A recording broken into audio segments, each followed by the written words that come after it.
আসসালামু আলাইকুম, welcome back to my channel. আপনাদের সাথে শেয়ার করব আজকে তালের পাটিসাপটা পিঠা। তালের রস দিয়ে বিভিন্ন ধরনের পিঠাই তৈরি করা যায়। আমার চ্যানেলে তালের পিঠা দেওয়া আছে, সবাই দেখে নেবেন। তালের রস দিয়ে পাটিসাপটা পিঠা খেতে সত্যিই অসাধারণ লাগে। নারকেলের পুর ভরা পাটিসাপটা পিঠে খেতে সত্যিই অসাধারণ লাগে। কাছে কিংবা দূরে যেখান থেকে আমার ভিডিওটি দেখছেন সবাইকে অনেক অনেক ধন্যবাদ।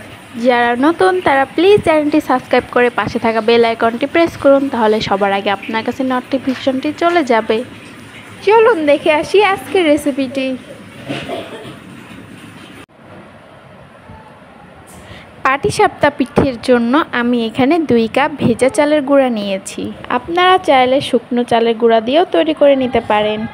এই পর্যায়ে দিয়ে দেব 1/3 চা চামচ লবণ, আরও দিয়ে দেব মেজারমেন্ট কাপের হাফ কাপ চিনি। এর মধ্যে দিয়ে দেব হাফ কাপ পরিমাণের তালের রস। এখন সবগুলো উপকরণ ভালো করে মিক্সড করে নেব। এই সময় বাজারে অনেক ধরনের তাল পেয়ে যাবেন, তাই আর দেরি না করে তাল কিনে নিয়ে এসে তৈরি করে ফেলুন তালের পাটিসাপটা পিঠা। তালের রস দিয়ে বিভিন্ন ধরনের পিঠা আমার চ্যানেলে দেওয়া আছে, যেমন তালের ভাপা পিঠা, তালের নরম গরম বড়া পিঠা। আপনারা চাইলেই দেখে নিতে পারেন। এ পর্যায়ে সবগুলো মিক্সড হয়ে গেলে এখানে দিয়ে দিব তরল দুধ। চাইলে এখানে পানিও অ্যাড করতে পারেন। পাটিসাপটা পিঠার জন্য তরল দুধ দিয়ে আবারও ব্যাটারটাকে ভালো করে মিক্সড করে নেব। এ পর্যায়ে ভালো করে মিক্সড করে নিতে হবে, যেন কোনো দানা না থাকে। পাটিসাপটা পিঠার জন্য এর ঘনত্বটা আপনাদের দেখিয়ে দিচ্ছি। দেখুন, ঘনত্বটা ঠিক ঘনও না তেমন পাতলাও না। এ পর্যায়ে 10 মিনিটের জন্য রেস্টে রেখে দেব। আমি অন্য একটি কড়াইতে 1 কাপ নারকেল কোড়ানো দিয়ে দেব। এর মধ্যে দিয়ে দেব কিছুটা গুড়। পাটিসাপটা পিঠের ভিতরের পুরের জন্য এখানে 1/3 কাপ পরিমাণের আখের গুড় নিয়েছি। এ পর্যায়ে নারকেলটাকে কয়েক মিনিটের জন্য জাল করে নেব। কয়েক মিনিট জাল করে নেওয়ার পর যখন নারকেলগুলো আঠালো ভাব হয়ে যাবে তখন চুলা থেকে নামিয়ে নেব এবং অন্য একটি ফ্রাই প্যানে কিছুটা তেল ব্রাশ করে নেব।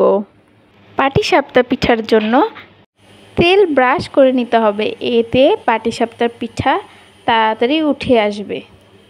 এরপর একটি চামচের সাহায্যে কিছুটা পরিমাণ ব্যাটার ফ্রাই প্যানে দিয়ে দেব। এরপর হাতের সাহায্যে চারিদিকে ঘুরিয়ে ঘুরিয়ে পিঠার ব্যাটারটাকে গোল করে নেব। চুলার আঁচ মিডিয়ামে রেখে পিঠাটাকে হওয়ার জন্য রেখে দেব।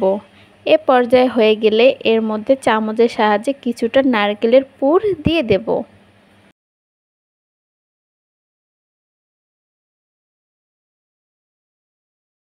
এ পর্যায়ে পিঠাটাকে আস্তে আস্তে ভাঁজ করে নিতে হবে।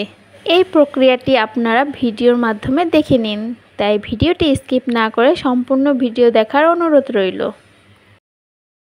পিঠাটিকে কয়েক মিনিট এপিঠ ওপিঠ ভালো করে ভেজে নিতে হবে। হালকা ব্রাউন কালার হয়ে গেলেই চুলা থেকে নামিয়ে নিন। সেম প্রক্রিয়াতে আরও একটি পিঠা দেখিয়ে দিচ্ছি। একইভাবে কিছুটা তেল ব্রাশ করে নেব। এরপর কিছুটা ব্যাটার দিয়ে আবারও ঘুরিয়ে ঘুরিয়ে পিঠাটাকে গোল করে নেব।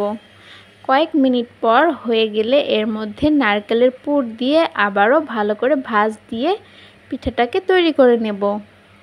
এভাবে সম্পূর্ণ পাটিসাপটা পিঠা তৈরি করে নিতে হবে। এই পিঠাটা খেতে সত্যিই অসাধারণ, মুখে দিলেই মিলিয়ে যায়। বাসায় সবাইকে এভাবে পাটিসাপটা পিঠা বানিয়ে খাওয়ালে সত্যিই আপনার প্রশংসা করতে বাধ্য হবেই। দেখুন দেখতে কতটা সুন্দর, খেতেও ততটা লোভনীয়। তাই একটিবার হলে বাসায় ট্রাই করে দেখবেন। বাসার ছোট বড় সবাই খেয়ে আপনার অনেক প্রশংসা করবে। ভিডিওটি ভালো লাগলে একটি লাইক এবং মিষ্টি কমেন্ট করে জানাবেন এবং যারা নতুন তারা প্লিজ চ্যানেলটি সাবস্ক্রাইব করে পাশে থাকা বেল আইকনটি প্রেস করুন। যারা ফেসবুক পেজ থেকে দেখছেন তারা ফলো দিয়ে রাখবেন। সবাই ভালো থাকবেন। আবার দেখা হবে অন্য কোনো রেসিপিতে। আরও নিত্য নতুন রেসিপি পেতে আমার পাশেই থাকুন। আজকের মতন বাই, আল্লাহ হাফেজ।